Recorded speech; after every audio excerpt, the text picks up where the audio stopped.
This quest for happiness is one of the noblest aims of humanity. Kaya lagi nating sinasabi, Happy New Year, naman maging masaya ka, Happy Birthday. Happiness has been very elusive to many. Kaya dapat we seek happiness and fulfillment, not sadness and frustration. But sadly, many people, unconsciously and unknowingly, actually seek sadness and frustration in their many projects. Jeremiah 13:23, a black man cannot change the color of his skin, and a leopard cannot change its spots. Ang sinasabi, you cannot change your inborn nature. Diyos ang may assign yan, Diyos ang may bigay niyan. Pwedeng mabago ang mga dekorasyon sa buhay, pero yung core personality, yun ay mahirap gawin. Change people, a sad and frustrating project. Lord, we thank you that you love us, and you nurture us and nourish us and accept us. That at the end of the day, it is your love that makes us worthy of your presence, of your calling, of your blessing. Nawa, Panginoon, sa sandaling ito, patuloy niyo po kaming turuan at gabayan para makita namin ang mas matitibay at mas epektibong paraan kung paano kami sasaya sa buhay na siya namang gusto mong mangyari sa amin. We seek you, Father. Be our preacher, our teacher. In the name of Jesus, we thank you. Many of us are in the business of changing people. Some people get married and say, I'm going to change you with my love. Then 30 years later, hindi rin naman nangyari. May mga konting mga pagbabago, pero yung basic, yung core personality, you have to struggle with it or accept it or love it. At marami mga tao naghihiwalay, nagkakagalit because of this business of changing people. It is really a sad and frustrating project. And it is so because usually people do not and cannot change their nature, their natural disposition and tendencies. Ecclesiastes 6:10-11, you are only what you were created to be, a human, and it is useless to argue about it. People cannot argue with God about this, and a long argument will not change the fact. So marami mga tao buong buhay, they struggle with themselves. They reject themselves and they reject other people. And they are continuously seeking quick fixes to change themselves and to change others, only to end up frustrated and sad. People do not change significantly unless they have the genetic codes on which to base such change. In other words, huhugot ka pa rin ng pagbabago dun sa nasa iyo na nung isilang ka pa lang. Pag wala doon, wala ka mahuhugot, hindi mo mababago yung department na yun ng iyong buhay. Ano ang pagbabago ang gusto natin sa atin at sa kapwa, kailangan may tutungtungan, may kakapitan, at yun ay yung likas doon sa tao. Hindi mo siya pwedeng baligtarin kung ano yung likas niya. Marami nang nagtangka niyan at nabibigo naman lahat. Paminsan-minsan mukhang nagtatagumpay, pero after a while, umuulit, dumadating uli yung totoo, yung natural, kaya magkakaroon uli ng mga struggle kung yun ay hindi matatanggap at hindi yun actually masaselebrate. Ecclesiastes 7:13, look at what God has made. You cannot change a thing even if you think it is wrong. Kahit hindi ka agree sa Diyos, kahit namamalian ka pa sa nakikita mo, kung Diyos ang may gawa, hindi mo yun mababago. So parents, yung ating project to always want to change our children, children wanting to change their parents, brothers and sisters wanting to change one another, mga magkakaibigan, lagi nilang stress ang nangyayari dyan, at ang nagiging bunga, paghihiwa-hiwalay o pagkakasira ng samahan. Ecclesiastes 1:15, what is crooked cannot be straightened, what is lacking cannot be counted.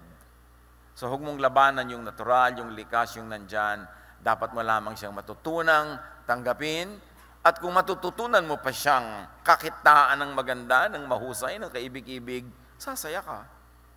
You can't make somebody change.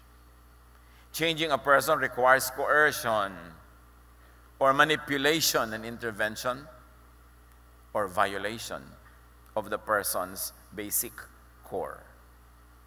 It will damage the relationship. Kahit sa church. The church is in the big business of changing everybody.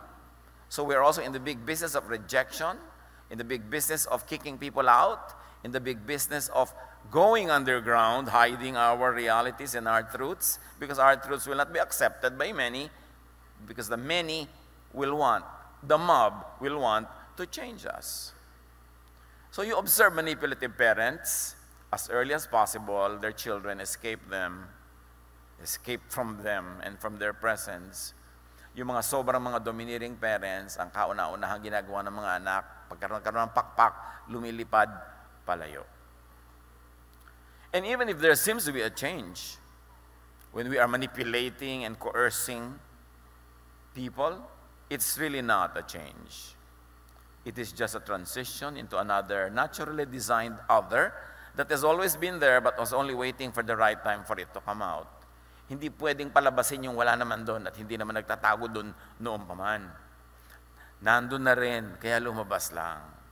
Tulog lang at naghihintay ng tamang panahon para gumising. Hindi lahat pwedeng magbago the same way.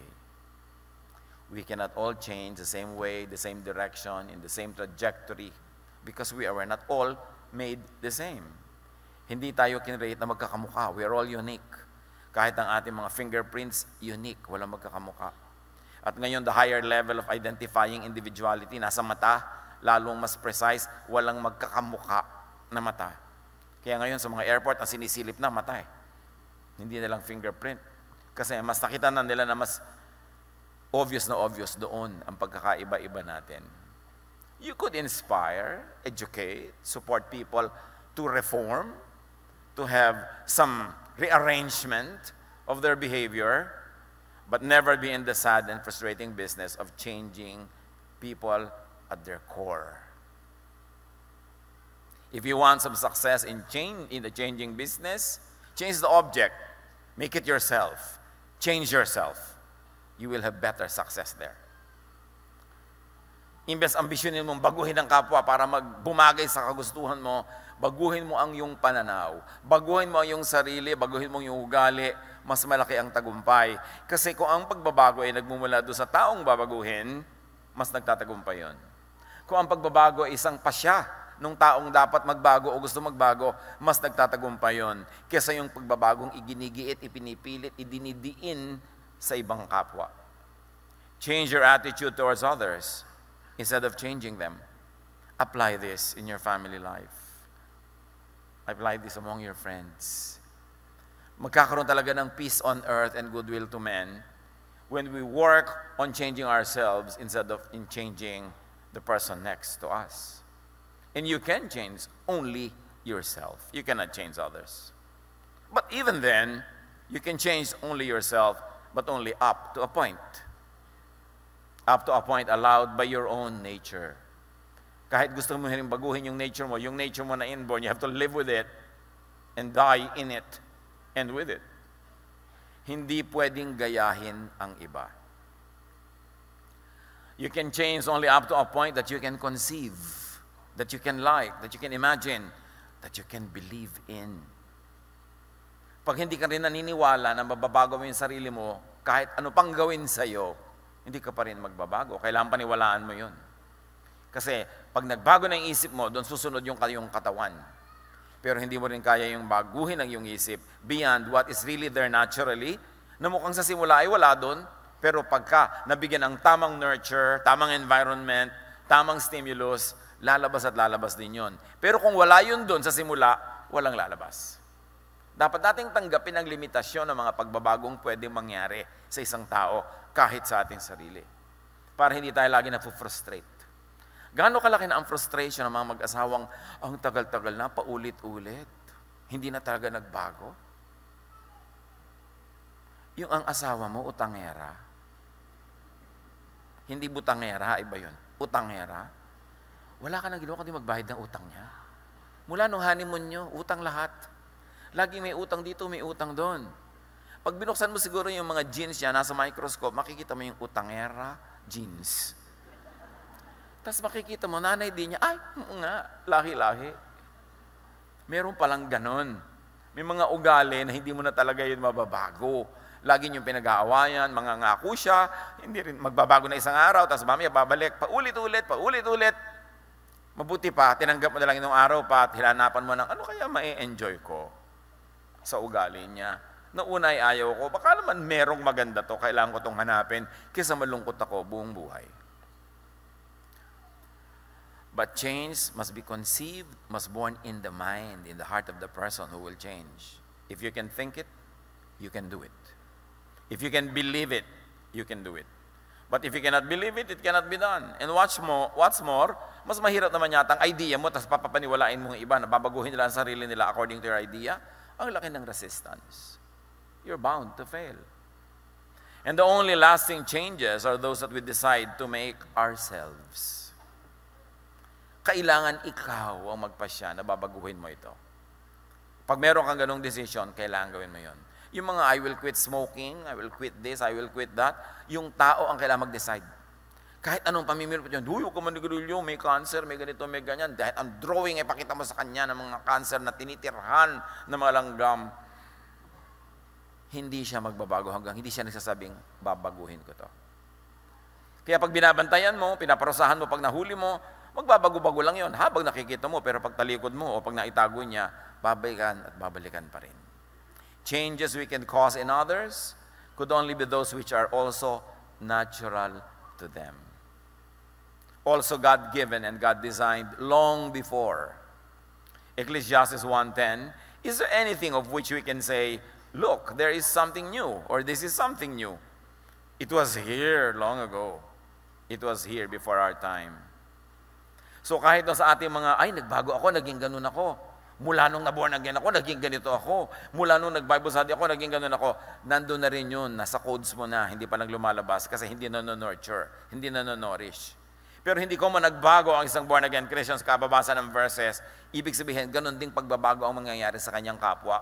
Kasi yung nagbago, may pinagbabasihan na nandun na sa kanyang sariling personalidad na maaaring wala doon sa kapwa niya. So hindi mo pwedeng hanapin sa kapwa ang pagbabagong nangyari sa iyo kahit pareho kayong kumakanta, umaawit, nagwo-worship. Kasi iba-iba tayo. So much frustration can happen when you expect the same spiritual, emotional, and even personality changes because you're all now exercising the same faith or believing in the same God. Kailangan hanapin mo kung ano yung likas sa tao at doon mo ibase ang gusto mo maging development niya. Hindi mo pwedeng hugutin ang wala sa loob. And the only intervention we could do is to rouse covert nature into overtness. Gisingin mo lang yung tulog, ilabas mo yung nakatago, pero kung wala talaga doon, wala kang ilalabas. It will be a frustrating business. 2 Corinthians 3:18, and we all are being transformed into His image with ever-increasing glory, which comes from the Lord. So, see, may transformation, but that transformation is God-ordained. It is God-designed. And that kind of transformation is a basis because that God concept in us and that image of God in us has been in us and with us since we were conceived. In other words, it is not foreign matter. It is there. Kailangan lang gisingin, kailangan ma-encourage, kailangan ma-nurture. Designed na noon pa. Kaya pwedeng mangyari. Our transformation towards godliness is very, very possible because godliness has been in us, ingrained in us, has been part of us since creation. But God created us in unique ways. That's why the transformation that can happen is not uniform. Iba-iba pa rin. Because God is not a God of sameness. God is God of variety. Ang lahat ng ginagawa niya, iba-iba. Iba-iba ang snow, iba-iba ang patak ng ulan, kung inoobserbahan mo yan. Iba-iba ang isda, iba-iba ang kulay. Iba-iba, so hindi tayo pwedeng pare-pareho. Pag ginawa mong pare-pareho ang tao, mabibigo ka lang, mafufrustrate lang siya, mai-stress lang kayong lahat. People do not change significantly unless they have a significant change of mind or heart. And that is only if the change could be affected by and in the mind. So ang mahalaga talaga ministry mo, yung isip ng tao, yung kanyang diwa, yung kanyang consciousness. Hindi mo pwedeng daanin sa pananakot, sa pagpaparusa, hindi mo pwedeng daanin sa pagbabantay. Kailangan siya, makarating siya sa point na yung isip niya mismo naliwanagan at nakita niya ang dapat makita at natanto niya ang dapat na maunawa. Romans 12:2, do not conform to the pattern of this world, but be transformed by the renewing of your mind. So sa isip nagsisimula ang lahat. At kanya-kanya tayo ng isip, kanya-kanya tayo ng kayang isipin, at kanya-kanya tayo ng pinupuntahan ng direksyon ng isip. Kaya sabi, then, when you do this, you will be able to test and approve what God's will is. His good, pleasing, and perfect will. Sa isip ang lahat. Paano mo papalitan ang isip ng iba? Hindi mo naman isip yun. Kailangan ikaw ang baguhin mo yung sarili mo. At siya, baguhin niya ang sarili niya. And at most, we can inspire one another.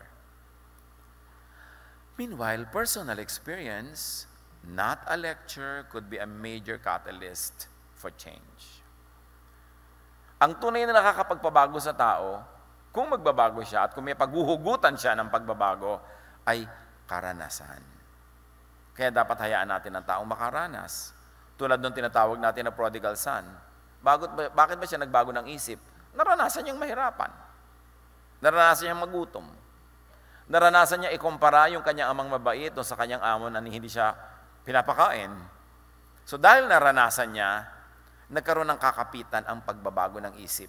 At nung nagbago ang isip, sabi niya, tatayo ako, uuwi ako sa amin, at sasabihin ko sa tatay ko, tanggapin na lang niya ako kahit katulong na lang. Dahil nagbago ng isip niya, sumunod yung katawan. Pero kailangan sa isip magbago. Paano niyo babaguhin ang isip ng iba? Sa sermon? Kaya ngayon mga bata, kakantahan ka ng Papa, don't preach. O kaya tatakpan nila yung tenga nila, o maglalagay sila ng mga earplugs dyan. Para hindi ka marinig. Kasi, kuminsan, nakakatorete yung naririnig mo. Lalo't hindi handa yung utak mo na pakinggan yon. Hindi nadadaan sa nag. Hindi nadadaan sa bunganga. Hindi nadadaan sa pagpipilit. Kailangan yung tao ang makarating sa sarili niyang moment of enlightenment. Kailangan magkaroon siya ng sarili niyang kaliwanagan at karanasan ang malakas magturo ng pagbabagong loob.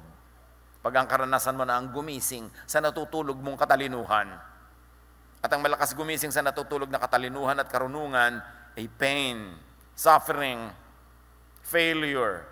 Kaya yung mga yon, hindi dapat negative ang tingin natin. When people go through pain because they did things, cause and effect, our prayer is that it will lead them to enlightenment.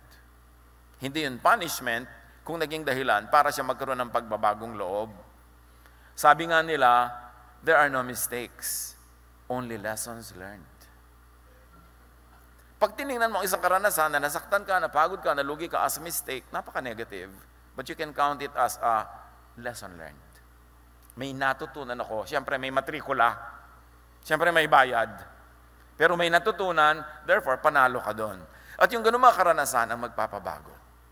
Kaya mahalaga kung gusto natin na ma-inspire ang ating kapwa na mag-improve ang ugali, mabago ang kanilang mga asal, encourage them, allow them to experience many things in life. Especially hardship. Especially what some people call failure. Especially difficulty, kasi yun ang gumagawa ng karakter.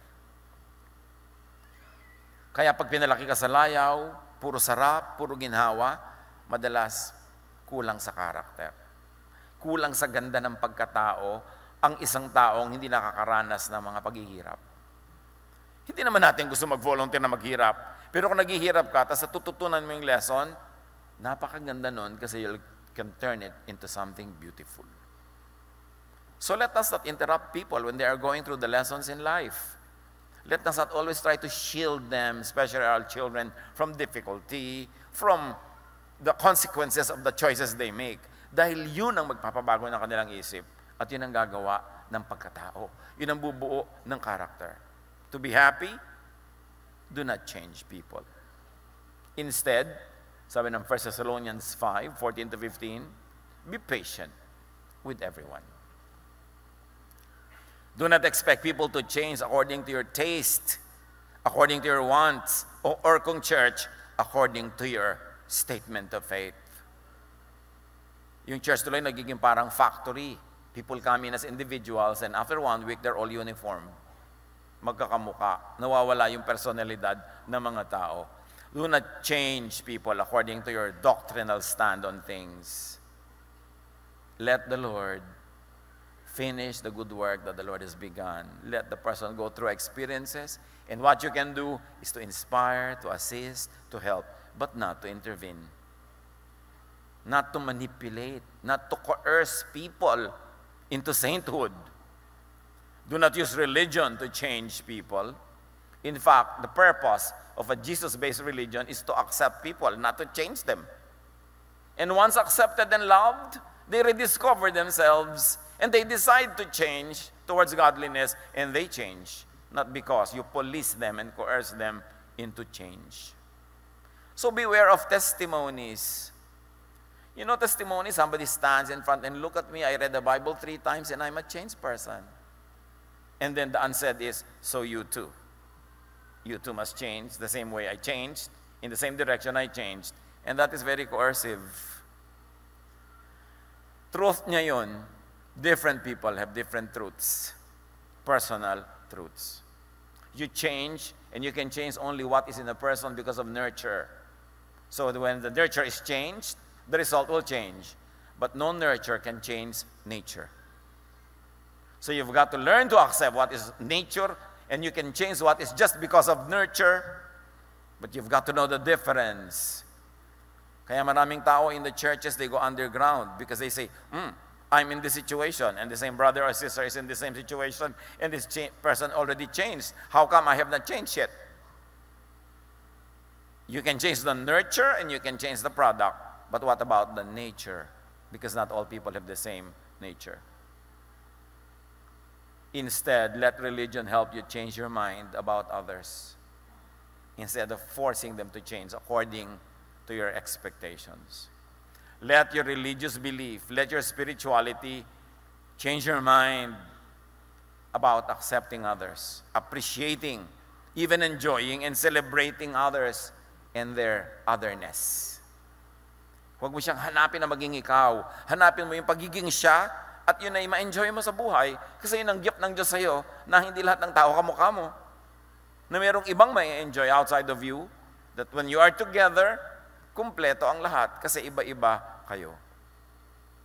Ephesians 4:22-24. You were taught to be made new in the attitude of your minds and to put on your new self, which means your new mind, created to be like God in true righteousness and holiness. Kailangan yung new attitude comes from a renewed way of thinking. So be happy, accept people, appreciate, and even enjoy people. Enjoy their being different from you. Tama na ang struggle. Tama na ang manipulation. Tama na ang rejection. Kailangang magbago tayo ng pananaw tungkol sa pagbabago. In Jesus, God accepts, not changes people beyond their natural, inborn design. Jeremiah 13:23, can an Ethiopian change his skin or a leopard its spots? The obvious answer is no. Matthew 9:12, Jesus said, for there are eunuchs who were born that way. The one who can accept this should accept it. The Lord says there are people who are born that way, born this way, born that way. You should learn to accept it. Not you trying to change everybody to become like your ideal. Accept people. Enjoy people's otherness and uniqueness. Enjoy the otherness and uniqueness of your partner. Kumusta naman kayo mga mag-asawa? Na-enjoy mo ba na ibang-iba sa ugali mo, ugali na yung asawa? O lagi nyo pinag-aawayan? Kumusta naman kayo maging magulang at anak, magkapatid, magkaibigan? Yung mga magkaibigan, pilit sila nagtatalo, kailangan maging katulad ka ng iniisip ko na dapat ay ikaw. Tapos maghihiwalay lang sila dahil sa ganon. We must always tell God and ourselves, Psalm 139:13-14, for you created my inmost being. You knit me together in my mother's womb. I praise you because I am fearfully and wonderfully made. Your works are wonderful. I know that full well. Instead of struggling with your Maker, appreciate the way your Maker made you. And keep on improving within the realm of what can be improved on based on your God-given, inborn nature. Accept yourself as God created you and appreciate and enjoy even yourself. Dapat may spirituality, may religion, may church para mawala yung guilt at mag-enjoy ka ng freedom from guilt. Hindi yung lalong dumami ang guilt at lalo ka lang na-depress habang dumadami ang yung religious involvement. This is true Jesusness. Accept, not change people. Inspire, help them, pray for them, support them. Then they will come to a realization that they want to change for the better, but only within what their nature will allow them. Yun lang tayo matatahimik. Doon lang magkakaroon ng kapayapaan sa tahanan, sa lipunan, sa church, maging sa buong mundo. Romans 15:7, accept one another. Then, just as Jesus accepted you in order to bring praise to God. Sinabi bang reject one another? No, the Pharisees are in the business of rejection. The teachers of the law and the Pharisees are in the business of judging people, of promoting themselves. But Jesus is in the business of loving and accepting people. And that love, once internalized, is what inspires and energizes people to change within. And then the change will go out of what is in their heart to become real, to be manifest in physical reality. Kaya nagiging totoo. It is the individual's personal business to change themselves. 1 Peter 1:22, now that you have purified yourselves by obeying the truth, so that you have sincere love for each other, love one another deeply from the heart. And this is what brings happiness. Be happy. Let others be happy. Desert, abandon, project the project that is sad and frustrating, that is changing others to suit your taste. Father, we thank you that you accept us and you love us. And beyond that, you really help us to change for the better, to move from glory to glory, but only within what our thought allows, what our body allows, and within what our nature allows. Turuan mo kay Panginoong tanggapin ang aming mga sarili, tanggapin ang mga mahal namin sa buhay, nang sa ganon, mabawasan o mawala ang pakikipagtunggali, ang mga contest, ang struggles among us. Pagbulay-bulayan natin ng mga kapatid, at nawa, dahil dito, lalo tayong maging masaya at makapwesto tayo to receive God's blessings of happiness. Be with the Lord in silent reflection.